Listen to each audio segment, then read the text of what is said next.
സംപൂജ്യ സ്വാമിജി, ആദരണീയനായ അധ്യക്ഷൻ Senkumar sir, Shrimati Rama teacher, Shri Suresh, ഇവിടെ സന്നിഹിതരായിരിക്കുന്ന സജ്ജനങ്ങളെ, ഏറെക്കുറെ ബംഗ്ലാദേശിൽ എന്ത് നടക്കുന്നു എന്നുള്ളതിനെ സംബന്ധിച്ച് ഇവിടെ സംസാരിച്ചവർ ഏതാണ്ട് വിശദമായി സംസാരിച്ചിട്ടുണ്ട്. ബംഗ്ലാദേശിൽ നടക്കുന്ന ഹിന്ദു വംശഹത്യയിൽ പ്രതിഷേധിച്ചിട്ട്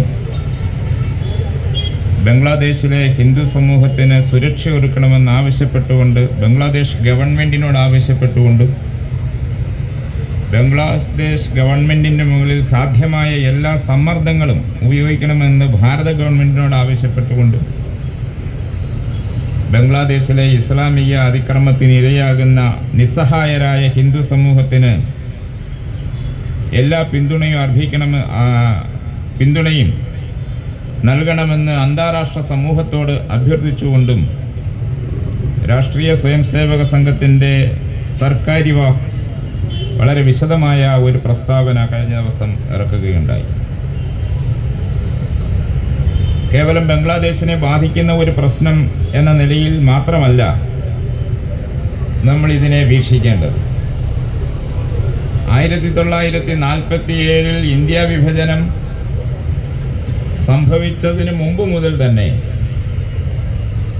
ഇന്ന് ബംഗ്ലാദേശിലും പാകിസ്ഥാനിലും അകപ്പെട്ട പ്രദേശങ്ങളിൽ, അതിനപ്പുറം എവിടെയെല്ലാം മുസ്ലിം ഭൂരിപക്ഷം ഉണ്ടായിരുന്നോ ആ പ്രദേശങ്ങളിലെല്ലാം അതിനിഷ്ഠൂരമായ രീതിയിലുള്ള ഹിന്ദു വംശഹത്യകൾ നടന്നിട്ടുണ്ട്. നമ്മുടെ മലബാറിലടക്കം. അതാണ് നമ്മൾ മാപ്പിളരേഖ എന്ന പേരിൽ അറിയപ്പെടുന്നത്. ഈ ലഹളകൾക്കെല്ലാം ഒരു പൊതു സ്വഭാവമുണ്ട്. ആ പൊതു സ്വഭാവം എന്ന് പറയുന്നത് ലഹളകൾക്കിലേക്ക് നയിച്ച വിഷയങ്ങൾ, ആ വിഷയങ്ങൾക്ക് ഹിന്ദുക്കളുമായി യാതൊരു ബന്ധവുമില്ലാത്ത വിഷയങ്ങളായി. ലഹളയിലേക്ക് മുസ്ലിം സമൂഹത്തെ നയിച്ച വിഷയങ്ങൾ ഒരു കാരണവശാലും ഹിന്ദു സമൂഹത്തോട് വെറുപ്പോ വിദ്വേഷമോ തോന്നേണ്ടതായ വിഷയങ്ങളായിരുന്നില്ല. അല്ലെ, ഹിന്ദു സമൂഹത്തിൽ നിന്നുണ്ടായ കാരണങ്ങളെ കൊണ്ടായിരുന്നില്ല ഈ ലഹളകളെല്ലാം ഉണ്ടായത്. ഏതെങ്കിലും വിഷയങ്ങളുടെ പേരിൽ മുസ്ലിം സമൂഹം അസ്വസ്ഥമാകുമ്പോൾ, അല്ലെങ്കിൽ ചില നിക്ഷിപ്ത താല്പര്യക്കാർ മുസ്ലിം സമൂഹത്തിൻ്റെ മതപരമായ വൈകാരികമായ വശത്തെ ഉത്തേജിപ്പിച്ച് അവരിൽ അസ്വസ്ഥത സൃഷ്ടിക്കുമ്പോൾ, ആ അസ്വസ്ഥത ഹിന്ദു സമൂഹത്തിനെതിരെ അതിക്രമങ്ങളായി പടർന്നൊഴുകിയ സംഭവങ്ങളാണ്. ഒരുപക്ഷെ 1946 നടന്ന ഡയറക്റ്റ് ആക്ഷനിലും പാകിസ്ഥാൻ വിഭജനകാലത്ത് പാകിസ്ഥാനിൽ അകപ്പെട്ടു പോയതും അതിർത്തി പ്രദേശങ്ങളിൽ ഉണ്ടായതുമായ ഗ്രാമങ്ങളിൽ നടന്ന ഹിന്ദു വംശഹത്യ,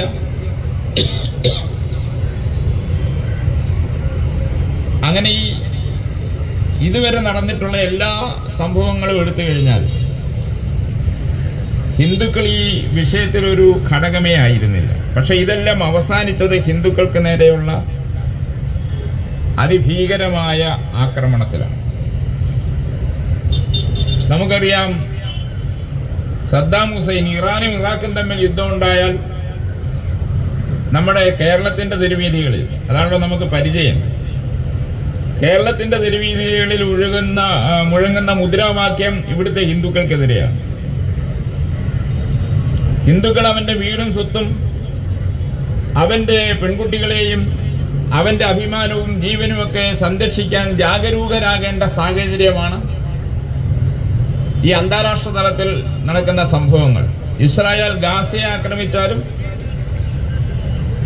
ഈ നമ്മുടെ നാട്ടിലെ ഹിന്ദുക്കൾ ജാഗരൂകരാകേണ്ടതായുള്ള ഒരു പരിതസ്ഥിതിയിലാണ്. ഈ ബംഗ്ലാദേശിൽ നടക്കുന്ന സംഭവങ്ങളും വാസ്തവത്തിൽ അവിടുത്തെ ഹിന്ദുക്കളും തമ്മിൽ എന്താണ് ബന്ധം?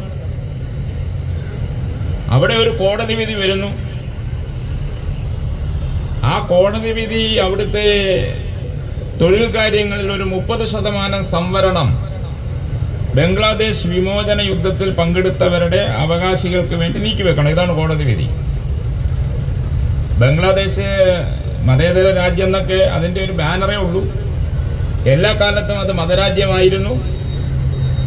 ഇസ്ലാമിക ഭരണകർത്താക്കൾക്ക് മാത്രം ഭരണം കൈയാളാൻ കഴിയുന്ന ഒരു രാഷ്ട്രീയ സംവിധാനം നിലനിൽക്കുന്ന ഒരു രാജ്യമായിരുന്നു. ഇന്നും അങ്ങനെ തന്നെയാണ്. ഇപ്പോൾ ആകെ മതേതരത്വത്തിൻ്റെ മുഖംമൂടി ബാനർ എടുത്തു കളഞ്ഞു എന്നേ ഉള്ളൂ. അപ്പം അങ്ങനെയുള്ള രാജ്യത്ത് നിലനിൽക്കുന്ന ഒരു കോടതി, ആ കോടതിയുടെ ഒരു ഉത്തരവ്, ആ ഉത്തരവിൻ്റെ മറവിലാണ് അവിടെ കലാപം ആരംഭിച്ചത്. ഇതൊന്നും സമരമല്ല, പ്രക്ഷോഭമല്ല, കലാപമാണ്. ആ ഉത്തരവ് പിൻവലിക്കുകയും ചെയ്തു. അപ്പോൾ കലാപം നിൽക്കണ്ടേ? അത് നിന്നില്ല. അത് അവിടുത്തെ നിസ്സഹാരായ അസംഘടിതരായ ഹിന്ദുക്കളുടെ നേരെ തിരിഞ്ഞു. അസംഘടിതരെന്ന് അവർ വിചാരിച്ച അങ്ങനെ ഒരു മാറ്റം പുതിയ കാലത്തിൻ്റെ ഒരു മാറ്റമാണ്. അപ്പോൾ ആ ആക്രമണത്തിനാണ് ബംഗ്ലാദേശിലെ ഹിന്ദു സമൂഹം ഇരയായിക്കൊണ്ടിരിക്കുന്നത്. നമ്മുടെ ഭാരതത്തിലും കേരളത്തിലും സമാനമായ അന്തരീക്ഷമാണ് നിലനിൽക്കുന്നത്. ഇപ്പോൾ CAA വിരുദ്ധ സമരം നമ്മുടെ രാജ്യത്ത് നടക്കുകയുണ്ടായി. ആ നിയമവും ഹിന്ദുക്കളുമായിട്ടൊരു ബന്ധമുള്ളതല്ല. ആ നിയമം ഗവൺമെന്റ് കൊണ്ടുവന്നത് പാകിസ്ഥാൻ, അഫ്ഗാനിസ്ഥാൻ, ബംഗ്ലാദേശ് തുടങ്ങിയ രാജ്യങ്ങളിലെ ഈ ഇത്തരം വംശീയ ഉന്മൂലനത്തിന് ഇരയാകുന്ന ന്യൂനപക്ഷ വിഭാഗങ്ങൾ അവർ അഭയാർത്ഥികളായി വന്നാൽ അവർക്ക് പൗരത്വം കൊടുക്കണം. ഇതാണ് ആ നിയമത്തിന്റെ താല്പര്യം. അതിൽ ഈ രാജ്യത്തെ ഹിന്ദു സമൂഹത്തിന് യാതൊരു പങ്കുമില്ല. അതിവിടുത്തെ മുസ്ലിം സമൂഹത്തെ അല്പം പോലും ശല്യപ്പെടുത്തുന്ന ഒരു നിയമമല്ല. പക്ഷെ അതിൻ്റെ പേരിൽ രാജ്യത്തുണ്ടായ കലാപങ്ങളിലാണ് ഈ കുന്തിരിക്കവും മലരുമെല്ലാം മുഴങ്ങിക്കേട്ടത്. അതിനെതിരെ ഉണ്ടായ സമരങ്ങളിലെ മുദ്രാവാക്യങ്ങളാണ്. ആ സമരം ഡൽഹിയിൽ എങ്ങനെയാണ് കലാശിച്ചതെന്ന് നമുക്ക് അറിയാം. വളരെ വലിയ കലാപം ഹിന്ദു സമൂഹത്തിനെതിരെ നടത്തിക്കൊണ്ടാണ് ആ സമരം അവസാനിച്ചത്. അപ്പോൾ ഇത് ഭാരതത്തിൻ്റെ എല്ലാ പ്രദേശങ്ങളിലും നടക്കുന്നുണ്ട്. അത് തന്നെയാണ് ബംഗ്ലാദേശിലും നടന്നുകൊണ്ടിരിക്കുന്നത്. അപ്പോൾ ഹിന്ദു സമൂഹം ഒരു തരത്തിലും കാരണക്കാരല്ലാത്ത വിഷയത്തിൽ ഹിന്ദു സമൂഹം ആക്രമിക്കപ്പെടുന്നു, ഏകപക്ഷീയമായി ആക്രമിക്കപ്പെടുന്നു. ഈ പശ്ചാത്തലം നിലനിൽക്കുകയാണ്. ഈ പശ്ചാത്തലം നിലനിൽക്കുമ്പോൾ രാജ്യം ഒറ്റക്കെട്ടായി, ജനത ഒറ്റക്കെട്ടായി ഹിന്ദു സമൂഹത്തിൻ്റെ സുരക്ഷയ്ക്ക് വേണ്ടി മുന്നിൽ വരേണ്ടതാണ്. പക്ഷെ ഹിന്ദു സമൂഹം ഒരു സംഘടിത വോട്ട് ബാങ്ക് അല്ലാത്തത് കൊണ്ട്, അല്ലെങ്കിൽ ഇവിടുത്തെ മുസ്ലിം മതശക്തിയെ ഹിന്ദു സമൂഹത്തിലെ ഒരു ചെറിയ വിഭാഗമെങ്കിലും ഭയത്തോടെ കാണുന്നതുകൊണ്ടും നമ്മുടെ നാട്ടിലെ രാഷ്ട്രീയ പ്രസ്ഥാനങ്ങൾ, നമ്മുടെ നാട്ടിലെ സാംസ്കാരിക നായകന്മാർ, നമ്മുടെ നാട്ടിലെ മാധ്യമങ്ങൾ, ബുദ്ധിജീവികൾ ഇവരാരും തന്നെ ഹിന്ദു സമൂഹത്തിൻ്റെ രക്ഷയ്ക്ക് വേണ്ടി വരില്ല. ഇന്ത്യയിലെ ഹിന്ദുക്കൾക്ക് വേണ്ടി വരുന്നില്ല, പിന്നല്ലേ ബംഗ്ലാദേശിലെ ഹിന്ദുക്കൾക്ക് വേണ്ടി പോകുന്നു. ഇന്ത്യയിലെ ഹിന്ദുക്കൾ തന്നെ അപകടത്തിലായാൽ ഒന്നും സംഭവിക്കാൻ പോകുന്നില്ല. എനിക്ക് ഓർമ്മയുള്ളത് മാറാട് സംഭവം നടന്നപ്പോൾ, നമുക്കറിയാം മാറാട് 8 ഹിന്ദുക്കൾ നിഷ്കരുണം കൊല്ലപ്പെട്ട ഒരു സംഭവമാണ്. ഈ കേരളത്തിൽ ഇത്രയും ഒരു സംഘടിതവും ആസൂത്രിതവുമായ ഒരു ഭീകരാക്രമണം ഒരുപക്ഷെ മാപ്പിള കലാപത്തിന് ശേഷം വേറെ ഉണ്ടായിട്ടില്ല. അങ്ങനെയുള്ള ഒരു സംഭവം നടന്നപ്പോൾ ഈ സംഭവത്തിന് കാരണക്കാരായ ഇസ്ലാമിക ജിഹാദികൾക്ക് മാറാടിൻ്റെ മണ്ണിൽ പിടിച്ചു നിൽക്കാൻ കഴിഞ്ഞില്ല. കാരണം അവിടുത്തെ ഹിന്ദു സമൂഹം സംഘടിതരായിരുന്നു. അതുകൊണ്ട് മുസ്ലിങ്ങളായിരുന്നു ഭൂരിപക്ഷം, ഹിന്ദുക്കൾ വളരെ ന്യൂനപക്ഷമായിരുന്നു. ബംഗ്ലാദേശിൻ്റെ സോഷ്യൽ ഘടനയാണത്. അതുതന്നെയാണ് മാറാടിൻ്റെയും ബേപ്പൂരിൻ്റെയൊക്കെ സാമൂഹിക ചുറ്റുവട്ടങ്ങൾ. പക്ഷേ ഹിന്ദുക്കൾ അവിടെ പിടിച്ചു നിന്നു, മുസ്ലിങ്ങൾക്ക് പലായനം ചെയ്യേണ്ടി വന്നു. ഒരു 15 ദിവസത്തോളം നമ്മുടെ ഏതാണ്ട് മെയ് 15-ാം തീയതി 15 ദിവസത്തോളം നമ്മുടെ നാട്ടിലെ രാഷ്ട്രീയ നേതാക്കന്മാർക്ക് മിണ്ടാട്ടമില്ലായിരുന്നു. നമ്മുടെ നാട്ടിലെ സാംസ്കാരിക നായകന്മാരുടെ ഒരക്ഷരം ആർക്കും വേണ്ടി അവർ സംസാരിച്ചില്ല. കൊലപാതകികളെ അപലപിക്കാൻ, അക്രമത്തെ അപലപിക്കാൻ, അക്രമത്തിനെതിരായ സ്വന്തം ജനങ്ങളെ, തീരദേശവാസികളായ സ്വന്തം ജനങ്ങളെ ഒരു നോക്ക് കാണാൻ, അക്രമത്തിനിരയായ അവരുടെ കുടുംബാംഗങ്ങളെ ആശ്വസിപ്പിക്കാൻ ആ മണ്ണിലേക്ക് ഒരു രാഷ്ട്രീയ നേതാവും പോയില്ല. പക്ഷേ ഒരു 10-15 ദിവസമായപ്പോൾ മാറാട് നിന്ന് പലായനം ചെയ്ത കൊലപാതകികൾക്ക് എല്ലാ സംരക്ഷണവും സുരക്ഷാ കവചവും ഒരുക്കിയ മാറാട്ടെ മുസ്ലിങ്ങളെ അവർക്ക് മാറാട് തിരിച്ചു കൊണ്ടുവരണം. അപ്പോൾ തിരിച്ചു കൊണ്ടുവരാൻ വേണ്ടി ജമാഅത്തെ ഇസ്ലാമി, ഇപ്പോൾ ഇവിടെ ചർച്ചാ വിഷയമായിട്ടുള്ള ജമാഅത്തെ ഇസ്ലാമിയുടെ ഒരു സമാധാന സംഘടന ഉണ്ട്. ഞാനിപ്പോൾ അതിൻ്റെ പേരൊക്കെ മറന്നു. അവരുടെ നേതൃത്വത്തിൽ മാറാട് കോഴിക്കോടേക്ക് ഒരു വലിയ സാംസ്കാരിക നായകനെ എഴുന്നള്ളിക്കുകയുണ്ടായി. അദ്ദേഹം ഒരു മീറ്റ് പ്രസ് പരിപാടിയിൽ മാറാട്ടെ ഈ നിഷ്കാസനം ചെയ്യപ്പെട്ട നിസ്സഹായരായ മുസ്ലിങ്ങളുടെ വേദനകളെ പറ്റി ഒരു വാക്കുപോലും കൊല്ലപ്പെട്ട ഹിന്ദുക്കളെ പറ്റിയോ അവരുടെ ബന്ധുക്കളെ പറ്റിയോ പറഞ്ഞില്ല. പക്ഷെ ഇന്നത്തെ മാധ്യമ സമൂഹത്തിൽ നിന്ന് കുറച്ച് വ്യത്യസ്തമായിരുന്നു അന്നത്തെ കോഴിക്കോട് മാധ്യമ സമൂഹം. അവരെ മാറാട് നടന്ന് എന്താണെന്ന് നേരിട്ട് കണ്ടവരായിരുന്നു. അതുകൊണ്ട് അവർ ചോദ്യം ചെയ്തതിൻ്റെ പേരിൽ ആ മീറ്റ് പ്രസ് പരിപാടി അലങ്കോലപ്പെട്ടു. അതിനെ കോഴിക്കോട് ഞാൻ സാക്ഷിയാണ്, ഒരുപക്ഷെ പ്രസാദ് സാക്ഷിയായിരിക്കും. ഞങ്ങൾ കോഴിക്കോടുണ്ട് ആ സമയത്ത്. ഞാൻ പറഞ്ഞു വന്നത്, സ്വന്തം നാട്ടിൽ നിസ്സഹായരായ ഹിന്ദുക്കൾ പിടഞ്ഞു വീണ് മരിച്ചപ്പോൾ അവർക്ക് വേണ്ടി ഒരിറ്റ് കണ്ണീര് ചെലവാക്കാൻ തയ്യാറാകാതെ കൊലയാളികൾക്ക് വേണ്ടി സംസാരിക്കാനായിരുന്നു നമ്മുടെ ഒരു വലിയ, വളരെ ബഹുമാന്യനായ ഒരു നേതാവ്. ഞാൻ അദ്ദേഹത്തിൻ്റെ പേര് മനഃപൂർവ്വം പറയാത്തതാണ്, കാരണം അദ്ദേഹം മരിച്ചുപോയി. എല്ലാവരുടെയും മനസ്സിൽ അദ്ദേഹത്തെ പറ്റി ഒരു മോശം ചിന്ത ഉണ്ടാക്കണമെന്ന് എനിക്ക് ആഗ്രഹമില്ല, അതുകൊണ്ട് ഞാൻ പറയും. വേറെ ഒരു അത്ഭുതം നടക്കുകയുണ്ടായി. ആ അത്ഭുതം എന്താണെന്ന് വെച്ചാൽ, ആദ്യമായിട്ട് എൻ്റെ ഓർമ്മയിൽ, കേട്ടോ, എൻ്റെ ഓർമ്മയ്ക്ക് അധികം ആയുസൊന്നുമില്ല, എന്നാലും എൻ്റെ ഓർമ്മയിൽ കേരളത്തിൽ ആദ്യമായി KPCC പ്രസിഡന്റും കമ്മ്യൂണിസ്റ്റ് പാർട്ടി ജനറൽ സെക്രട്ടറിയും ഒരേ വേദിയിൽ അണിനിരക്കുന്ന അന്ന് കോഴിക്കോടാണ്. അതിൻ്റെ പിറ്റേ ദിവസത്തെ ഹിന്ദു പത്രത്തിൻ്റെ ഫ്രണ്ട് പേജിൽ ഒരു ഫോട്ടോ ഉണ്ട്. മുതലക്കുളം മൈതാനത്തിലെ യോഗത്തിൽ KPCC പ്രസിഡന്റ് ശ്രീ K മുരളീധരനും മാർക്സിസ്റ്റ് പാർട്ടിയുടെ സെക്രട്ടറി ശ്രീ പിണറായി വിജയൻ, ഇന്നത്തെ മുഖ്യമന്ത്രി, അവർ രണ്ടുപേരും കൂടി ഒരേ വേദിയിൽ വന്നത് മാറാട്ടിൽ നിന്ന് നിഷ്കാസനം ചെയ്യപ്പെട്ട മുസ്ലിം സമൂഹത്തിന് ഐക്യദാർഢ്യം പ്രഖ്യാപിക്കാനായി. ഇത് പറയുമ്പോൾ നമ്മൾ ഒരു കാര്യം ഓർക്കണം, ഒരു മുസ്ലിമിനെ പോലും നിഷ്കാസനം ചെയ്യാൻ ഒരു ഹിന്ദുവും മാറാട്ട് ഒരു കല്ല് പോലും എടുത്തിട്ടില്ല. നിലത്ത് നിന്ന് ഒരു ചെറിയ കല്ല് പോലും എടുത്ത് ഉപയോഗിച്ചിട്ടില്ല, ഒരു ആയുധം ഉപയോഗിച്ചിട്ടില്ല. മുസ്ലിങ്ങൾ സ്വയം പലായനം ചെയ്തതാണ്. അവരുടെ കുറ്റബോധം കൊണ്ടായിരിക്കാം, അല്ലെങ്കിൽ അവർക്ക് ഭയം ഉണ്ടായിരിക്കും. മാറാട്ട് നടന്നതിന് എന്തെങ്കിലും ഒരു ഭയം ഉണ്ടായേക്കാം. നമ്മൾ മനസ്സിലാക്കേണ്ടത്, ഏതാണ്ട് 60% മുസ്ലിം സമൂഹം തിങ്ങിപ്പറക്കുന്ന ഒരു ഗ്രാമമായിരുന്നു മാറാട്. അപ്പോൾ ഇടത് പാർട്ടിയും വലത് പാർട്ടിയും ഒറ്റക്കെട്ടായി മാറാട്ട് വന്നത് ഹിന്ദുക്കളെ ആശ്വസിപ്പിക്കാനായിരുന്നില്ല, ഈ മതഭീകരവാദികളുടെ താല്പര്യ സംരക്ഷണത്തിന് വേണ്ടിയായിരുന്നു. ഈ സാഹചര്യം നമ്മുടെ നാട്ടിൽ നിലനിൽക്കുകയാണ്. ഇതൊരു പുതിയ സാഹചര്യമല്ല. ഇപ്പോഴത്തെ സാഹചര്യത്തിന് അന്താരാഷ്ട്ര തലത്തിൽ വളരെയേറെ പ്രാധാന്യമുണ്ട്.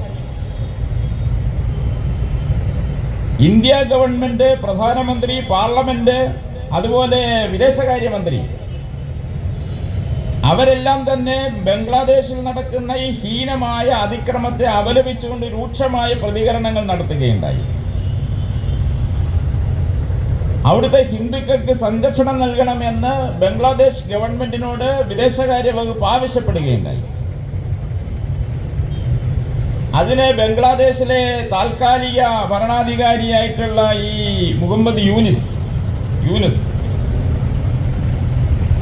അദ്ദേഹം നൽകിയ മറുപടി ഇന്ത്യയിലെ മുസ്ലിങ്ങൾ പീഡിപ്പിക്കപ്പെടുന്നു എന്നുള്ളതാണ്. ബംഗ്ലാദേശിൽ ഹിന്ദുക്കൾ പീഡിപ്പിക്കപ്പെടുന്നതിനല്ല നിങ്ങൾ, ഇന്ത്യയിലെ മുസ്ലിങ്ങളെ നിങ്ങൾ പീഡിപ്പിക്കുന്നു എന്നായിരുന്നു അദ്ദേഹത്തിന്റെ മറുപടി. അത് ബംഗ്ലാദേശ് ഭരണാധികാരി എന്നുള്ള നിലയിൽ അദ്ദേഹം പറയാൻ നിർബന്ധിതനായിരിക്കാം. പക്ഷെ അതിന്റെ പിറ്റേ ദിവസം നമ്മുടെ ഭാരതത്തിൽ ഒരു കാലത്ത് ഇന്ത്യൻ ബ്യൂറോക്രസിയുടെ തലപ്പത്ത് സർവ്വ സുഖ സൗകര്യങ്ങളോടും വിരാജിച്ചിരുന്ന 17 പ്രമുഖന്മാരെന്ന് സ്വയം കരുതുന്ന ആളുകൾ,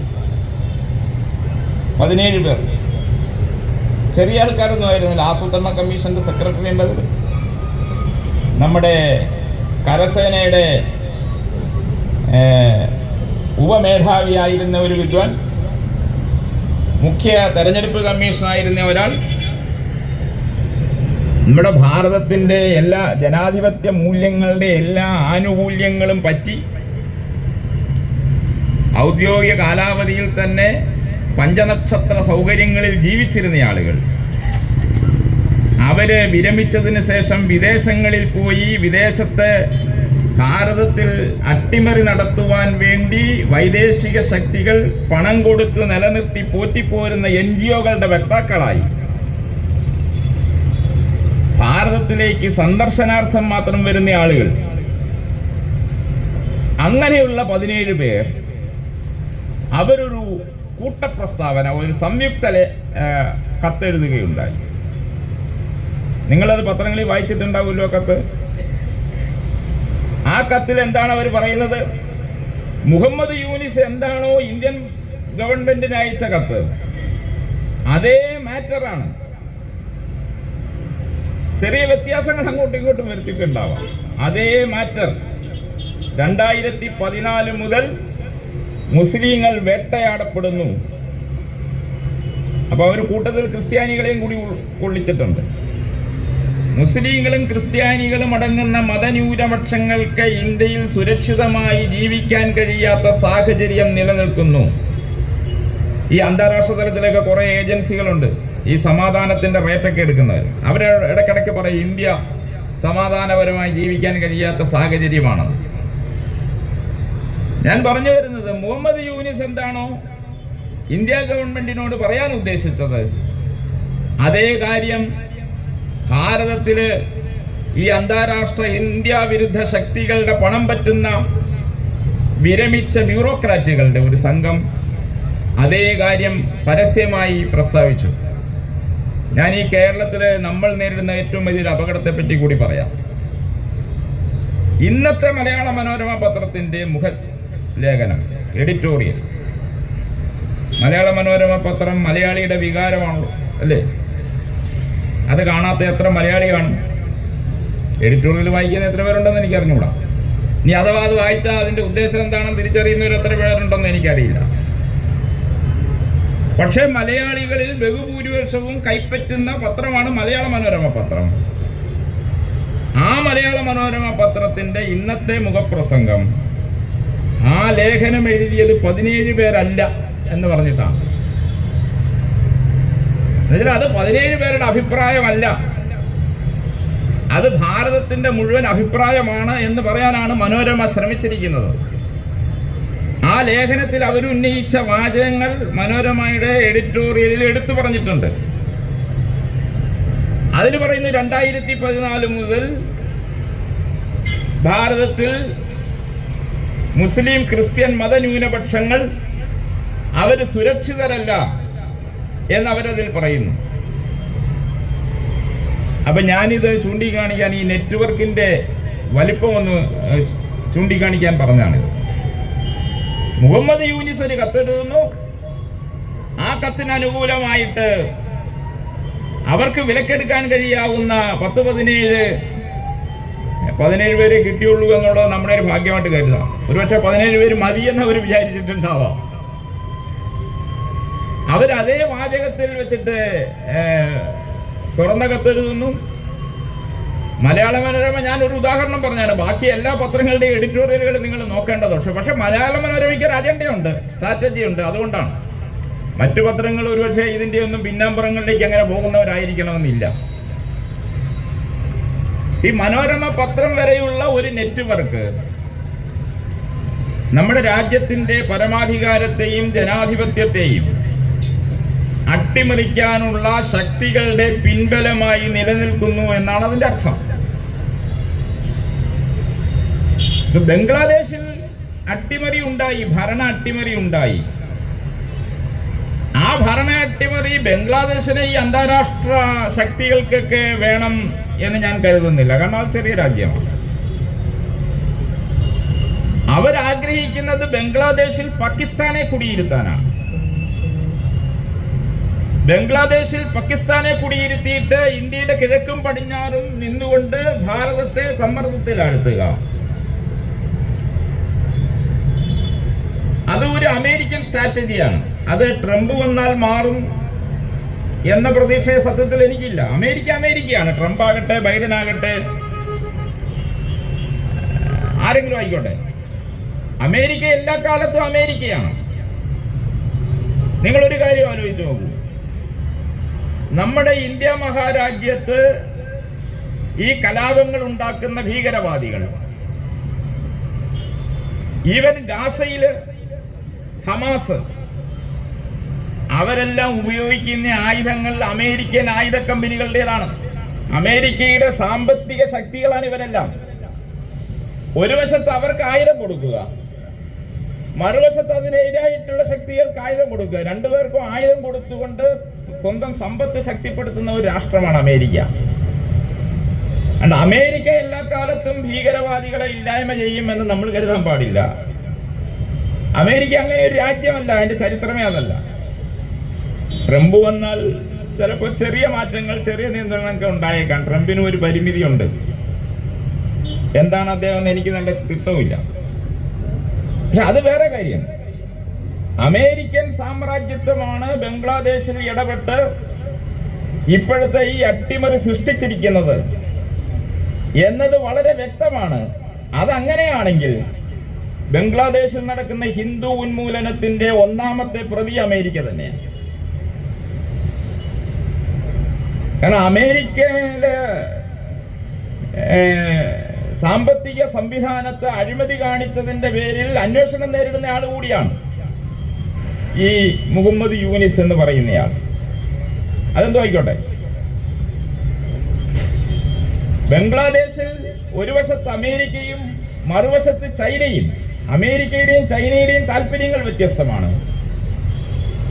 അമേരിക്കയും ചൈനയും ബംഗ്ലാദേശിൽ ഇടപെടുന്നു. ബംഗ്ലാദേശിനെ ഒരു ദുർബല ഭരണ സംവിധാനമായി നിലനിർത്തിക്കൊണ്ട്, പാകിസ്ഥാനെ ഉപയോഗിച്ചുകൊണ്ട്, ഭാരതത്തിലെ ഇന്ന് നടന്നുകൊണ്ടിരിക്കുന്ന ഇന്ത്യ വിരുദ്ധ കലാപങ്ങളെ ഉപയോഗിച്ചുകൊണ്ട് ഭാരതത്തിൽ ഒരു അട്ടിമറി നടത്താൻ സാധിക്കുമോ എന്നുള്ള പരീക്ഷണമാണ് അവർ നടന്നിരിക്കുന്നത്. 2 ദിവസം കൊണ്ട് മറ്റേ ട്രാക്ടറുമായിട്ട് മറ്റേ വിദ്വാന്മാർ പുറപ്പെട്ടിട്ടുണ്ടെന്നാണ് ഇന്നലെ എവിടെയോ കിട്ടിയത്. ഇതൊന്നും നമ്മൾ കൂട്ടി വായിക്കാതിരുന്നുകൂടാ. നമ്മുടെ ഭാരതത്തിൽ ഇത്തരം പരീക്ഷണങ്ങൾ കഴിഞ്ഞ കുറച്ച് വർഷങ്ങളായി നിരന്തരം നടത്തി ഇന്ത്യൻ ജനതയുടെ ഇച്ഛാശക്തി കൊണ്ട് പരാജയപ്പെട്ടു പോയ ആളുകളാണവർ. അവരത് അവസാനിപ്പിച്ചിട്ടില്ല. ബംഗ്ലാദേശിൽ നേടിയ വിജയം ഭാരതത്തിൽ അത് പരീക്ഷിക്കാമെന്നവർ വീണ്ടും കരുതുന്നു എന്നുള്ളതാണ് ഈ കർഷകന്മാർ വീണ്ടും പുറപ്പെട്ടിരിക്കുന്നത്. അപ്പൊ അതുകൊണ്ട് ഭാരതത്തെ സംബന്ധിച്ചിടത്തോളം ഇത് വളരെ പ്രധാനപ്പെട്ട ഒരു കാര്യമാണ്. നമ്മുടെ രാജ്യത്തെ ജനങ്ങൾ അങ്ങേയറ്റം ജാഗ്രതയോടുകൂടി, ജാഗരൂകതയോടുകൂടി ഈ സംഭവ വികാസങ്ങളെ വീക്ഷിക്കേണ്ടതുണ്ട്. ബംഗ്ലാദേശിൽ നടക്കുന്ന സംഭവങ്ങളാകട്ടെ, പാകിസ്ഥാനിൽ നടക്കുന്ന സംഭവങ്ങളാവട്ടെ, അഫ്ഗാനിസ്ഥാനിലാകട്ടെ, ഭാരതത്തിന്റെ അയൽ രാജ്യങ്ങളിൽ നടക്കുന്ന സംഭവങ്ങൾ, അതിന്റെ പിന്നിൽ അമേരിക്ക അടക്കമുള്ള സാമ്രാജ്യത്വ ശക്തികളുടെ കൈകൾ, ചൈനയടക്കമുള്ള സാമ്രാജ്യത്വ ശക്തികളുടെ കൈകൾ. അതെല്ലാം നമ്മൾ സസൂക്ഷ്മം വീക്ഷിക്കേണ്ടതുണ്ട്. നമ്മൾ മനസ്സിലാക്കേണ്ടത് ഇത് ഭരണാധികാരികൾ തമ്മിലുള്ള പോരാട്ടമൊന്നുമല്ല. സാധാരണക്കാരന്റെ ജീവനും സ്വത്തും അന്തസ്സും അഭിമാനവും ഒക്കെയാണ് നഷ്ടപ്പെടുന്നത്. അവന്റെ അമ്മപെങ്ങന്മാരാണ് അപഹരിക്കപ്പെടുന്നത്. ഇത്തരം മനുഷ്യത്വഹീനമായ ക്രൂരതകൾ, ആ ക്രൂരതകളാണ് അരങ്ങേറിക്കൊണ്ടിരിക്കുന്നത്. ഇത് ഭരണാധികാരികൾ തമ്മിലുള്ളതല്ല, ഇത് ജനതകൾ തമ്മിലുള്ള പോരാട്ടമായി മാറിയിരിക്കുകയാണ്. ബംഗ്ലാദേശിലെ ഹിന്ദു സമൂഹത്തിന്റെ ഈ ദുരിതം അത് പുതിയതൊന്നുമല്ല. 1990-ൽ ഇതുപോലെ അതിഭീഷണമായ കലാപം ഹിന്ദുക്കൾ നേരിടുകയുണ്ടായി. നമുക്ക് 1921-20കളിൽ മാപ്പിള കലാപം ഉണ്ടായില്ലേ? 90കളിൽ ബംഗ്ലാദേശിൽ വലിയ കലാപം നടക്കുകയുണ്ടായി. 1946-ൽ ബ്രിട്ടീഷ് ഇന്ത്യയുടെ കാലത്ത് ഢാക്കയിലും കൽക്കട്ടയിലും എല്ലാം വലിയ കലാപങ്ങൾ ഉണ്ടായി. ബംഗ്ലാദേശിൽ മാത്രമല്ല, പാകിസ്ഥാന്റെ പടിഞ്ഞാറൻ ഭാഗങ്ങളിൽ വലിയ കലാപം ഉണ്ടായി. അവിടെയെല്ലാം ഹിന്ദുക്കൾ അതിഭീകരമായ യാതനകൾക്കിരയായി. ഇന്ന് ബംഗ്ലാദേശ് ഒരു ചർച്ചാ വിഷയമായതുകൊണ്ടാണ്. ഈ കലാപങ്ങളൊന്നും ചർച്ചാ വിഷയമായില്ല, പക്ഷെ ഇന്ന് ബംഗ്ലാദേശ് ഒരു ചർച്ചാ വിഷയമായി. ബംഗ്ലാദേശ് ശ്രദ്ധിക്കപ്പെടേണ്ട ഒന്നാണ് എന്ന് ഭാരതത്തിന് മാത്രമല്ല, ലോകത്തിന് മുഴുവൻ മനസ്സിലായി. അതിനൊരു കാരണമേ ഉള്ളൂ. ഇതിനു മുമ്പുണ്ടായ കലാപങ്ങളിൽ നിന്ന് ഇപ്പോഴത്തെ കലാപങ്ങൾക്കുള്ള ഒരു വ്യത്യാസം, നാളിതുവരെയുള്ള കലാപങ്ങളെല്ലാം നിശബ്ദമായി സഹിക്കുകയോ അല്ലെങ്കിൽ അവിടുന്ന് പലായനം ചെയ്ത് രക്ഷപ്പെടാൻ ശ്രമിക്കുകയോ ചെയ്ത ഹിന്ദു സമൂഹം വീണ് മരിച്ചാലും ജനിച്ച മണ്ണ് വിട്ടുപോകില്ല എന്ന് തീരുമാനിച്ച് അവിടെ ഉറച്ചു നിന്നു. അതാണ് വ്യത്യാസം. ഞങ്ങൾ ബംഗ്ലാദേശിന്റെ പൈതൃകം പിൻപറ്റുന്നവരാണ്. ബംഗ്ലാദേശിന്റെ പൈതൃകം എന്ന് പറയുന്നത് അഖണ്ഡ ഭാരതത്തിന്റെ പൈതൃകമാണ്, ആർഷഭൂമിയുടെ പൈതൃകമാണ്. ഇത് ഞങ്ങളുടെ പൈതൃക ഭൂമിയാണ്. ഈ ആർഷഭൂമിയിൽ ഞങ്ങൾ ഇവിടെ അടിയുറച്ചു നിൽക്കുമെന്ന് ഈ ഋഷി സംസ്കാരത്തിന്റെ പിന്മുറക്കാരായ ബംഗ്ലാദേശിലെ ഹിന്ദുക്കൾ ഒറ്റക്കെട്ടായി തീരുമാനിച്ചു എന്നുള്ളതാണ് ഇന്ന് ബംഗ്ലാദേശിന്റെ വിഷയം ലോക ശ്രദ്ധയെ ആകർഷിക്കാൻ കാരണം. ഈ മണ്ണിൽ ജീവിക്കാൻ പൊരുതാൻ ഉറച്ചുകൊണ്ട് അവർ നിൽക്കുന്നു. അവർക്കതിന് ആധ്യാത്മിക ആചാര്യന്മാർ നേതൃത്വം നൽകുന്നു. എല്ലാ കാലത്തും ആധ്യാത്മിക ആചാര്യന്മാരുടെ റോൾ അതായിരുന്നു. ഭാരതത്തിലെ സന്യാസി ശ്രേഷ്ഠന്മാര്, കേരളത്തിലെ നിരീശ്വരവാദ കമ്മ്യൂണിസ്റ്റ് പ്രസ്ഥാനത്തിന്റെ ആശയം പിന്തുടരുന്ന അരവിദ്യാഭ്യാസം നേടിയ തലമുറകൾ, അവരെ കാവി ഉടുത്ത് ജട പിടിച്ച് നാമമന്ത്രം ഉരുവിട്ട് നടക്കുന്നവരെന്ന് ആക്ഷേപിച്ച സമയത്ത് നമ്മുടെ രാജ്യത്തിന്റെ ആർഷ ഋഷി പാരമ്പര്യം, സന്യാസി സമൂഹത്തിന്റെ പാരമ്പര്യം എല്ലാ കാലത്തും അത് ഈ രാജ്യത്തെ ഋഷി സംസ്കാരത്തെ നിലനിർത്താനുള്ള പോരാട്ടത്തിന് സമൂഹത്തെ തയ്യാറാക്കുക എന്നുള്ളതായിരുന്നു. രാമായണത്തിൽ രാവണനെതിരെ രാമനെ തയ്യാറാക്കിയത് ഋഷിമാരായിരുന്നു. നമുക്കറിയാം, നമ്മുടെ സ്വാതന്ത്ര്യ സമര മുഗള കാലഘട്ടങ്ങളാകട്ടെ, ഭാരതത്തിലേക്ക് കടന്നു കയറി ഇസ്ലാമിക ആക്രമണകാരികളുടെ വിനാശകരമായ ആക്രമണങ്ങളാകട്ടെ, ബ്രിട്ടീഷുകാർക്കെതിരായ പോരാട്ടമായിക്കോട്ടെ, അതിനെല്ലാം ഈ നാടിന്റെ ജനങ്ങളെ ഉത്തേജിപ്പിച്ച പാരമ്പര്യം. കാരണം ഈ നാടിന്റെ സംസ്കൃതി ലോകത്തിന്റെ നന്മയ്ക്ക് നിലനിൽക്കേണ്ടത് അനിവാര്യമാണെന്ന് മറ്റാരേക്കാളും തിരിച്ചറിയുന്നത് സർവസംഘ പരിത്യാഗികളായ ഈ ഋഷി സമൂഹമാണ്, സന്യാസിമാരാണ്. കാരണം അവരാണ്, അവരുടെ ജീവിതം കൊണ്ടാണ്, അവരുടെ തപസ് കൊണ്ടാണ് അത് സൃഷ്ടിച്ചെടുത്തത്. ഇത് നിലനിർത്തേണ്ട ഉത്തരവാദിത്വം തങ്ങൾക്കുണ്ടെന്നറിയാം. അതുകൊണ്ട് ബംഗ്ലാദേശിലെ ഹിന്ദു സമൂഹം മുമ്പൊരിക്കലും ഇല്ലാത്ത വിധം അവരെ സടകുടഞ്ഞുണർന്നിരിക്കുന്നു. അമ്മമാരും സഹോദരിമാരും അവര് തെരുവുകളിൽ ഈ ഇസ്ലാമിക ഭീകരവാദികളുടെ ഗുണ്ടായിസത്തെ വെല്ലുവിളിച്ചുകൊണ്ട് തെരുവുകളിൽ ഇറങ്ങാൻ തയ്യാറായിരിക്കുന്നത്. ആ സാഹചര്യത്തിലാണ് അവർക്ക് പിന്തുണ ആവശ്യമുള്ളത്. എല്ലാം കളഞ്ഞിട്ടെറിഞ്ഞ് ഓടിപ്പോകുന്നവരെ ആർക്കും പിന്തുണയ്ക്കാൻ സാധ്യമല്ല. അത് ഓടിപ്പോവുക തന്നെ സാധിക്കുകയുള്ളൂ. എവിടെയെങ്കിലും പോയി രക്ഷപ്പെടട്ടെ എന്ന് വിചാരിക്കും. പക്ഷെ ഇപ്പോഴതല്ല സാഹചര്യം. ഇപ്പൊ സാഹചര്യമല്ല. ബംഗ്ലാദേശിലെ ഒരു ഹിന്ദു പോലും പലായനം ചെയ്യാൻ പോകുന്നില്ല എന്നുള്ളതാണ്. അവിടെ ബുദ്ധിസ്റ്റുകൾ ആക്രമണത്തിനിരയാകുന്നു, ക്രിസ്ത്യാനികൾ ആക്രമണത്തിനിരയാകുന്നു, സിഖുകാർ ആക്രമണത്തിനിരയാകുന്നു. ഇതെല്ലാം സംഭവിക്കുന്നുണ്ട്. ചില ആളുകൾ, ഒറ്റപ്പെട്ട ആളുകൾ പോകാനും ശ്രമിക്കുന്നുണ്ട്. പക്ഷെ ഒരു കാര്യം ചരിത്രത്തിൽ മുമ്പ് ഒരിക്കലും ഉണ്ടായിട്ടില്ലാത്ത വിധം ബംഗ്ലാദേശിന്റെ തെരുവീഥികളിൽ കാവിയുടെ ഉജ്ജ്വലമായ പ്രതിഷേധത്തിന്റെ തരംഗമലയടിച്ചു എന്നുള്ളതാണ്. ആ പരിവർത്തനമാണ് ലോകം മുഴുവൻ ബംഗ്ലാദേശിലേക്ക്, ലോകത്തിന്റെ ശ്രദ്ധയെ മുഴുവൻ ബംഗ്ലാദേശിലേക്ക് ആകർഷിച്ചത്. പക്ഷെ ആ ശ്രദ്ധയ്ക്ക് ഒരു പ്രത്യേകതയുണ്ട്.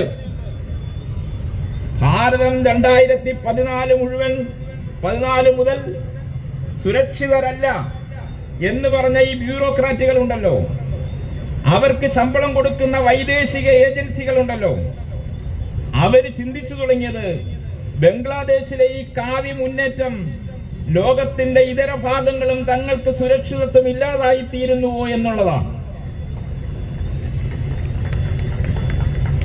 അതുകൊണ്ട് ലോകം ആശങ്കയോടുകൂടി നോക്കുന്നുണ്ട്.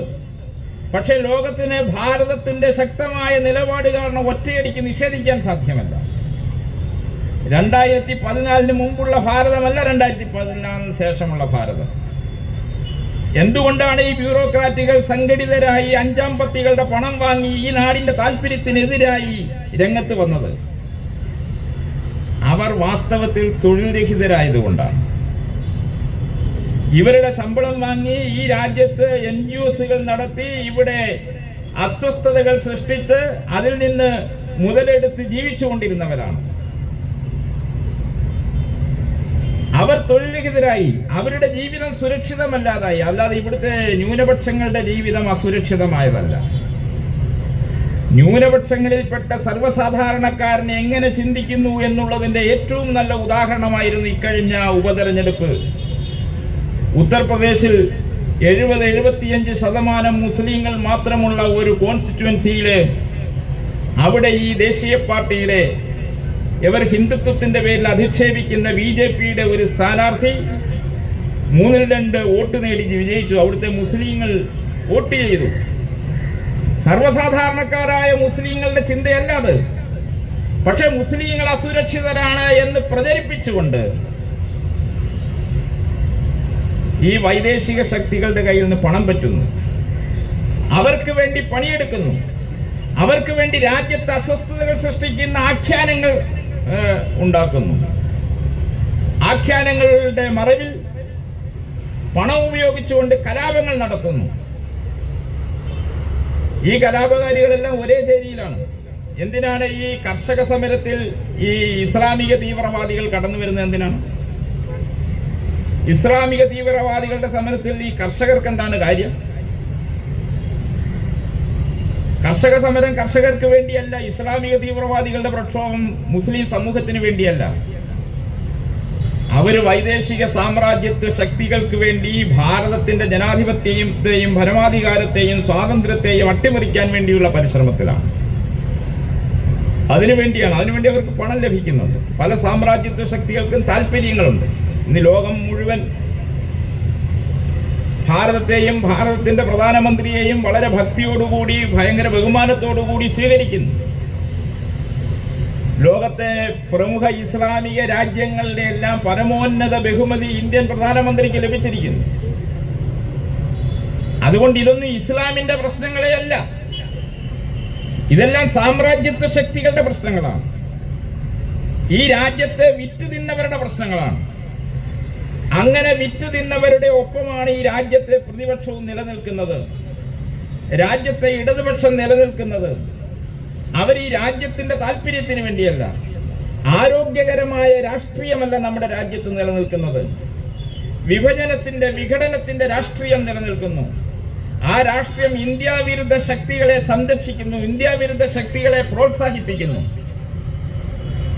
അങ്ങനെ ഇന്ത്യ വിരുദ്ധ ശക്തികളെ പ്രോത്സാഹിപ്പിച്ചുകൊണ്ട് രാജ്യത്തെ ദുർബലപ്പെടുത്താൻ വേണ്ടി ശ്രമിക്കുകയാണ്. അങ്ങനെ ശ്രമിക്കുന്ന ഒരു രാഷ്ട്രീയം നിലനിൽക്കുകയാണ്.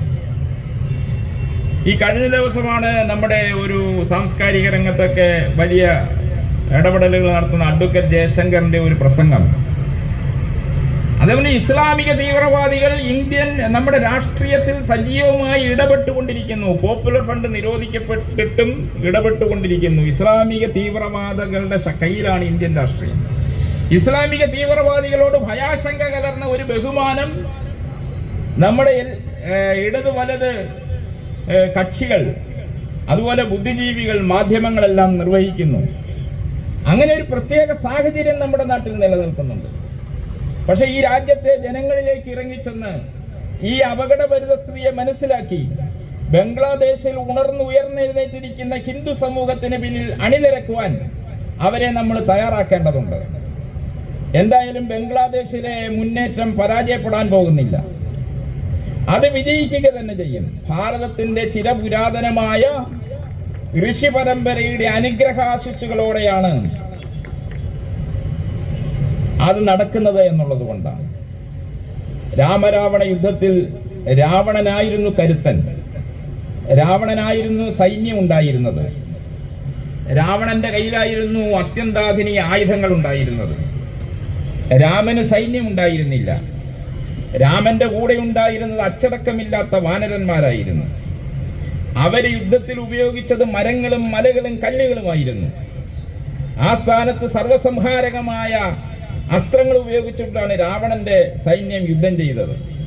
യുദ്ധത്തിന്റെ രീതിശാസ്ത്രം ഉപയോഗിച്ച് എങ്ങനെ കണക്കെടുത്താലും രാമൻ ജയിക്കാൻ പാടില്ല. പക്ഷെ രാവണൻ നിഗ്രഹിക്കപ്പെടുകയും രാമൻ ജയിക്കുകയും ചെയ്തു. അതിന്റെ കാരണം എന്തായിരുന്നു? അതിന്റെ കാരണം രാമരാവണ യുദ്ധത്തിന് മുമ്പ് 13 വർഷം കാട്ടിൽ അലഞ്ഞു തിരിഞ്ഞ രാമനെ കാട്ടിൽ ഈ ധർമ്മം നിലനിർത്താൻ വേണ്ടി തപസ് ചെയ്യുന്ന ഋഷിമാർ ആയുധസജ്ജരാക്കി എന്ന് മാത്രമല്ല അതിവിശിഷ്ടമായ മന്ത്രങ്ങളാൽ രാമനെ ശക്തിപ്പെടുത്തി. അങ്ങനെ ഋഷിമുനിമാരുടെ തപസ്സിന്റെ മുഴുവൻ ശക്തിയും ആവാഹിച്ച രാമൻ, അങ്ങനെ ഋഷിമുനിമാരുടെ ഉപദേശങ്ങളാൽ എല്ലാ നിഗൂഢ ആയുധങ്ങളുടെയും വിദ്യകൾ വശമാക്കിയ രാമൻ, ആ രാമൻ രാമരാവണ യുദ്ധത്തിന്റെ നടുക്ക് തളർന്നു എന്ന് തോന്നിയപ്പോൾ ആ തേർത്തട്ടിൽ പ്രത്യക്ഷപ്പെട്ട് രാമനെ ഉത്തേജിപ്പിച്ച അഗസ്ത്യന്റെ ഉദാഹരണമാണ് രാമായണം നമ്മോട് പറയുന്നത്. അതുകൊണ്ട് ഞാൻ പറയുന്നു, ഋഷിമുനിമാർ, സന്യാസിമാർ ആശീർവദിച്ച് നേതൃത്വം നൽകുന്ന ബംഗ്ലാദേശിലെ പോരാട്ടം അഖണ്ഡ ഭാരതത്തെ സാക്ഷാത്കരിക്കാനുള്ള പോരാട്ടമാണ്. ആ പോരാട്ടമാണ് ബംഗ്ലാദേശിൽ നടക്കുന്നത്. ആ പോരാട്ടത്തിന്റെ പിന്നിൽ ഇന്ത്യ ഒന്നാകെ അണിനിരക്കേണ്ടതുണ്ട്, ലോകം മുഴുവൻ അണിനിരക്കേണ്ടതുണ്ട്. ലോകത്തെ കൊണ്ട് നമ്മളത് ചെയ്യിക്കുമെന്നാണ് നമ്മൾ തീരുമാനിക്കേണ്ടത് എന്ന് മാത്രം പറഞ്ഞുകൊണ്ട് നിർത്തുന്നു. നമസ്കാരം.